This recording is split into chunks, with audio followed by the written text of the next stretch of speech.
حضرت ابراہیم نے کبھی بھی اللہ کو چھوڑ کر کسی غیر اللہ کی عبادت نہیں کی۔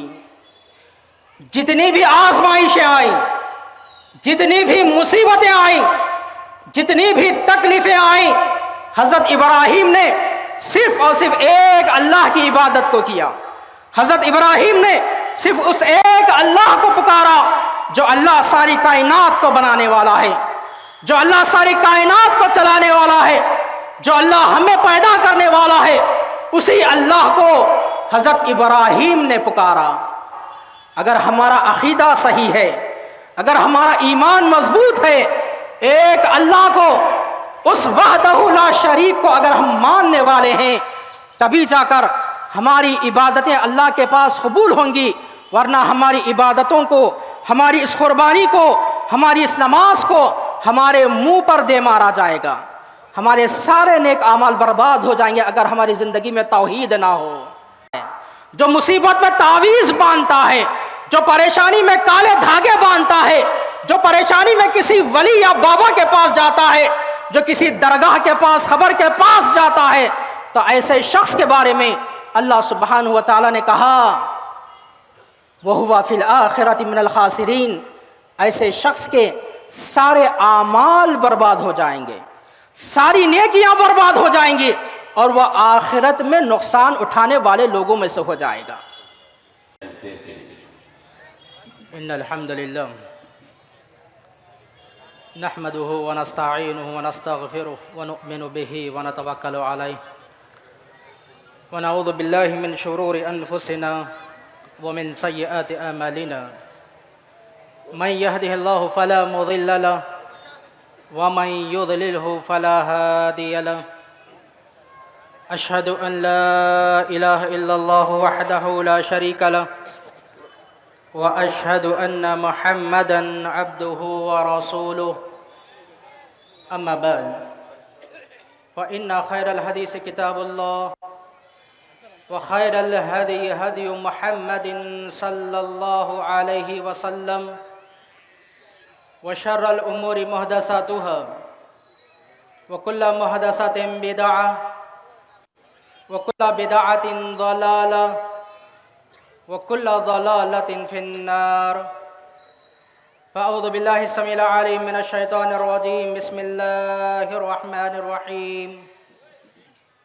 يا أيها الذين آمنوا اتقوا الله حق تقاته ولا تموتن إلا وأنتم مسلمون يا أيها الناس اتقوا ربكم الذي خلقكم من نفس واحدة وخلق منها زوجها وبث منهما رجالا كثيرا ونساء واتقوا الله الذي تساءلون به والأرحام إن الله كان عليكم رقيبا يا أيها الذين آمنوا اتقوا الله وقولوا قولا سديدا يصلح لكم أعمالكم ويغفر لكم ذنوبكم ومن يطع الله ورسوله فاز فوزا عظيما وقال الله تبارك وتعالى واتخذ الله إبراهيم خليلا۔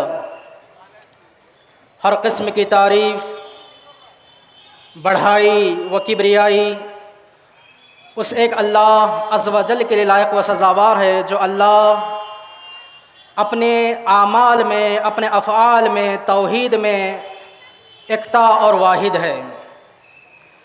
اللہ سبحانہ و تعالیٰ کی اس تعریف کے بعد لاکھوں کروڑوں درود و سلام آخری نبی محمد مصطفیٰ صلی اللہ علیہ وسلم پر، اللہم صلی وسلم علی نبینا محمد۔ حاضرین، آج اس عید الاضحیٰ کی مناسبت سے میں آپ کے سامنے حضرت ابراہیم علیہ السلام کی زندگی سے جو توحید کا پیغام ہم لوگوں کو ملتا ہے، اس پیغام کو مختصر سے وقت میں قرآن اور حدیث کی روشنی میں رکھ کر میں اپنی بات کو ختم کروں گا۔ حضرت ابراہیم علیہ السلام، اگر ہم آپ کی زندگی کا جائزہ لیں اگر اس جلیل القدر نبی کی زندگی کو ہم پڑھیں گے، قرآن مجید کو اٹھا کر قرآن کو اگر ہم پڑھیں گے، رسول اکرم صلی اللہ علیہ وسلم کی احادیث کو اگر ہم پڑھیں گے، تو حضرت ابراہیم علیہ السلام کی زندگی میں توحید کوٹ کوٹ کر بھرا ہوا ہے۔ حضرت ابراہیم علیہ السلام، اللہ سبحانہ و تعالیٰ نے سورہ نساء کی آیت نمبر 125 میں حضرت ابراہیم کے بارے میں کہا وَاتَّخَذَ اللَّهُ إِبْرَاهِيمَ خَلِيلًا، میں نے ابراہیم کو اپنا خلیل بنایا، اپنا دوست بنایا۔ حضرت ابراہیم کو جو دوست بنایا گیا، ایسی ہی کسی معمولی کام کی وجہ سے نہیں، حضرت ابراہیم کو آزمایا گیا، حضرت ابراہیم کا امتحان لیا گیا، جگہ جگہ پر قدم قدم پر حضرت ابراہیم کو جب اللہ تعالیٰ نے آزمایا تو ان کو یہ لقب ملا۔ حضرت ابراہیم کی آزمائشیں کیا تھیں؟ بنیادی طور پر 3 آزمائشیں حضرت ابراہیم علیہ السلام کی تھیں۔ سب سے پہلی آزمائش اور سب سے پہلا امتحان، حضرت ابراہیم علیہ السلام کو اللہ تعالیٰ نے ایک ایسے گھر میں پیدا کیا جس گھر میں توحید کا نام نہیں تھا، جس گھر میں شرک ہی شرک تھا۔ حضرت ابراہیم کا باپ خود وہ بتوں کو بناتا تھا اور بتوں کو بیچتا تھا اور بتوں کی عبادت کرتا تھا، مورتیوں کی عبادت کرتا تھا۔ ایسے گھر میں جب حضرت ابراہیم پیدا ہوتے ہیں، حضرت ابراہیم علیہ السلام جیسے ہی بڑے ہوئے اپنے رب کو پہچاننے کی کوشش کی۔ جب اپنے رب کو پہچان لیا، جب توحید معلوم ہو گئی، ایک اللہ کی عبادت کی طرف حضرت ابراہیم آ گئے، تو ابراہیم نے توحید کا پیغام سنانا اپنی قوم کو شروع کر دیا۔ پہلی آزمائش نمرود کو جب معلوم ہوا، بادشاہ کو جب معلوم ہوا کہ ابراہیم ایک اللہ کی طرف دعوت دیتے ہیں، تو بادشاہ نے بہت بڑی آگ لگائی۔ آگ میں ڈالے جانے کی آزمائش حضرت ابراہیم نے برداشت کی۔ دوسری آزمائش جب آگ سے بچا لیا گیا تو حضرت ابراہیم کو جلا وطن کر دیا گیا، ان کی بستی سے، ان کے شہر سے ان کو نکال دیا گیا۔ معصوم سا بچہ اور اپنی بیوی کو ساتھ لے کر حضرت ابراہیم ایک ایسی جگہ پر پہنچتے ہیں جہاں پر سائے کے لیے کوئی درخت نہیں ہے، جہاں پر پینے کے لیے پانی نہیں ہے، جہاں پر انسان کی کوئی آبادی نہیں ہے، چٹیل میدان ہے، ویران جگہ ہے، جنگل ہے، جسے آج ہم مکۃ المکرمہ کہتے ہیں۔ اس وقت میں پینے کے لیے ایک بوند پانی نہیں تھا، لیکن اللہ کے حکم سے، اللہ کے آرڈر سے حضرت ابراہیم نے اپنی بیوی کو اور اپنے چھوٹے بچے کو اس بیابان جگہ پر چھوڑ دیا، صرف اللہ کی عبادت کے لیے، اللہ کے حکم کو بجا لانے کے لیے، اللہ کی فرما برداری کرنے کے لیے ابراہیم نے اپنی بیوی اور بچے کو وہاں پر چھوڑ دیا۔ یہ دوسری آزمائش تھی۔ اس آزمائش میں بھی کامیاب ہو گئے تو تیسری آزمائش ابراہیم کو خواب میں دکھایا گیا کہ وہ اپنے جوانی کی دہلیز پر پہنچنے والے بیٹے کو ذبح کر رہے ہیں، اس کی گردن پر چھری چلا رہے ہیں۔ نبی کا خواب سچا ہوتا ہے۔ ابراہیم نے اللہ کے اس حکم کو بجا لانے کے لیے اپنے بیٹے کو اپنے ساتھ لیا، گئے، گھر سے باہر نکلے، میدان میں گئے، بیٹا بھی نظارہ دیکھ رہا ہے، باپ اپنے بیٹے کو لے کر جاتا ہے۔ بیٹے اسماعیل کو حضرت ابراہیم اپنی پیشانی کے بل لٹا دیتے ہیں، چھری گردن پر رکھتے ہیں۔ غور کیجئے کیا مقام ہوگا وہ باپ جسے بڑی منتوں کے بعد اولاد ہوئی تھی۔ مفسرین لکھتے ہیں کہ 80 سال جب عمر ہو چکی تو حضرت ابراہیم کی بڑی دعاؤں سے، بڑی منتوں سے اللہ تعالیٰ نے ابراہیم کو یہ اولاد عطا کی اسماعیل علیہ السلام کی شکل میں۔ وہ بیٹا اپنے باپ سے کہتا ہے کہ اے ابا جان، یہ آپ کیا کر رہے ہیں؟ کیا اللہ کا حکم ہے؟ باپ کہتا ہے کہ ہاں بیٹا اللہ کا حکم ہے۔ بیٹا کہتا ہے اے ابا اگر اللہ کا حکم ہے تو آپ کر گزریے، آپ کر گزریے، آپ مجھے صبر کرنے والوں میں سے پائیں گے۔ کیا حالت ہوئی ہوگی محسوس کیجئے۔ ایک بیٹا، ایک باپ جو اللہ کے حکم کو بجانے کے لیے، بیٹے کی قربانی دینے کے لیے تیار، بیٹا اپنی قربانی کے لیے تیار۔ یہ تین آزمائش، یہ تین امتحان جب انہوں نے کامیاب کر لیا تو اللہ تعالیٰ نے حضرت ابراہیم کو یہ لقب دیا کہ میں نے ابراہیم کو اپنا دوست بنایا۔ اور دوست بنائے جانے کی وجہ، بنیادی وجہ جو میرے آج کے اس عید کے خطبے کا اصل مقصد ہے، ابراہیم کی زندگی سے توحید کا پیغام۔ توحید، ایک اللہ کی عبادت۔ حضرت ابراہیم نے کبھی بھی اللہ کو چھوڑ کر کسی غیر اللہ کی عبادت نہیں کی۔ جتنی بھی آزمائشیں آئیں، جتنی بھی مصیبتیں آئیں، جتنی بھی تکلیفیں آئیں، حضرت ابراہیم نے صرف اور صرف ایک اللہ کی عبادت کو کیا۔ حضرت ابراہیم نے صرف اس ایک اللہ کو پکارا جو اللہ ساری کائنات کو بنانے والا ہے، جو اللہ ساری کائنات کو چلانے والا ہے، جو اللہ ہمیں پیدا کرنے والا ہے، اسی اللہ کو حضرت ابراہیم نے پکارا۔ لیکن آج ہماری حالت کیا ہے؟ عید الاضحیٰ کا موقع کئی مرتبہ ہماری زندگی میں آتا ہے، لیکن ہم نے اس عید کے اصل پیغام کو نہیں جانا ہے۔ اس عید کا اصل پیغام توحید ہے، یاد رکھ لیجئے۔ جس کی زندگی میں توحید نہیں، اس کی زندگی میں کوئی خیر نہیں۔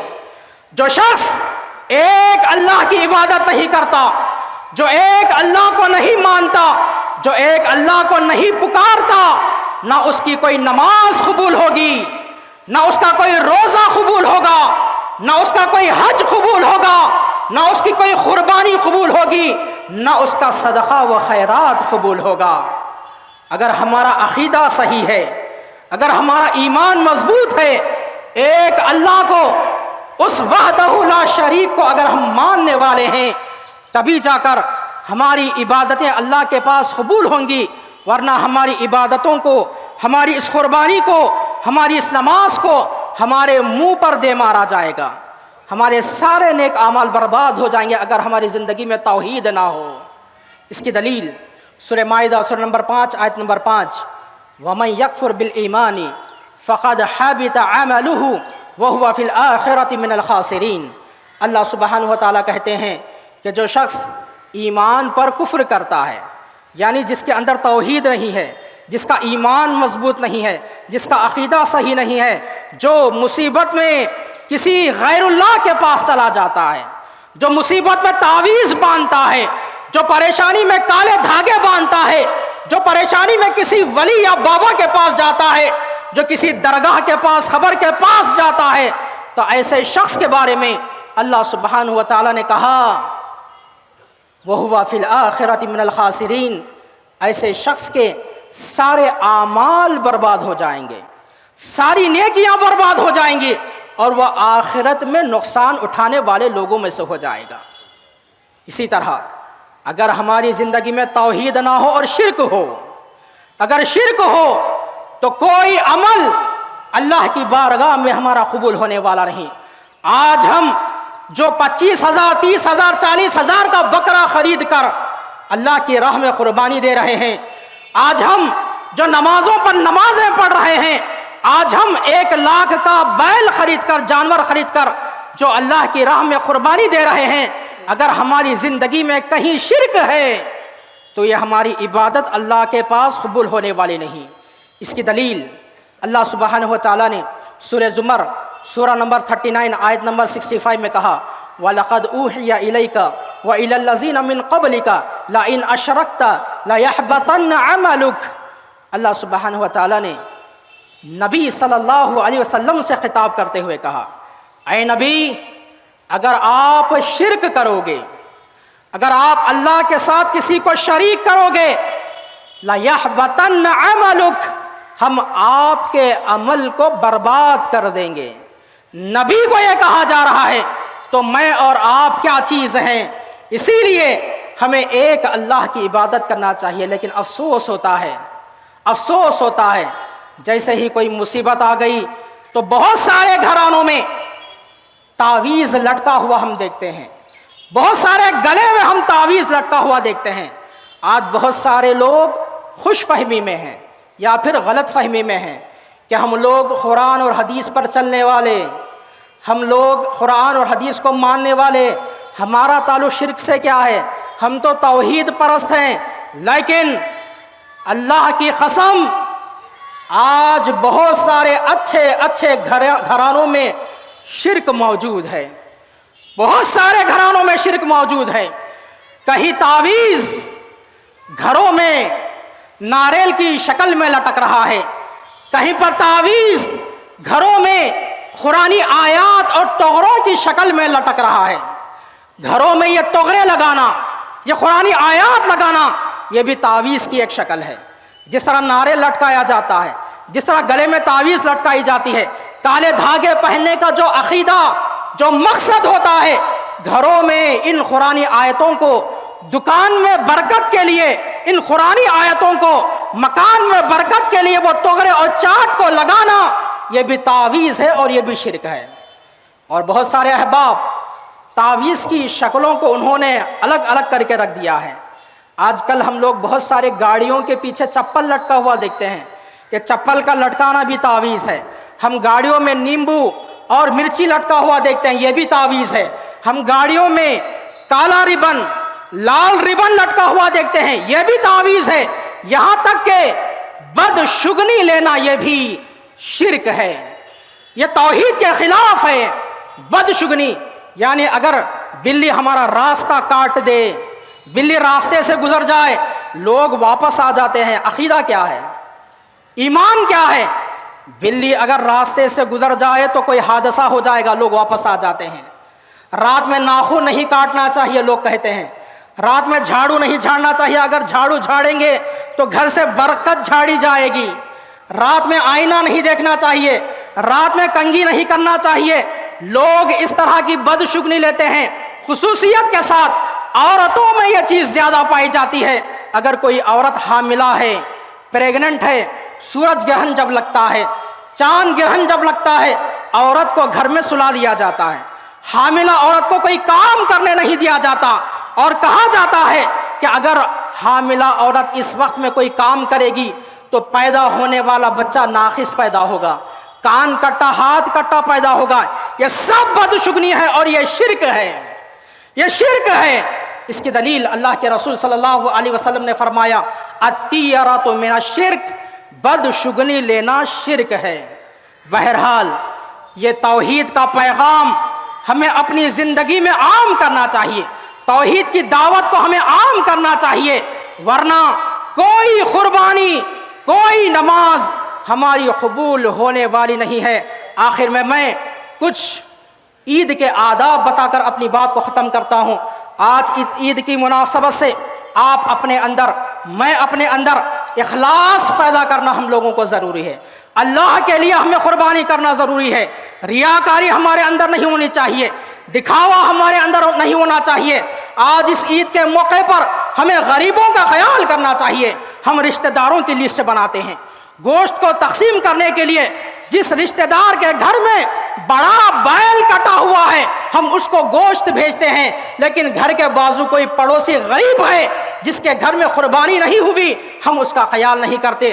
اس قربانی کے موقع پر غریبوں کا خیال کرنا چاہیے، اس قربانی کے موقع پر صفائی کا خیال کرنا چاہیے۔ پاکی و صفائی آدھا ایمان ہے۔ جتنی بھی غلاظت ہم اپنے محلوں میں دیکھتے ہیں، جتنی بھی ناپاکی ہم اپنے محلے میں دیکھتے ہیں، یہ بہت ہی مذمت والی چیز ہے۔ پاکی و صفائی کا خیال کیجئے اور ایک اللہ کے لیے اپنی قربانی کو پیش کیجئے۔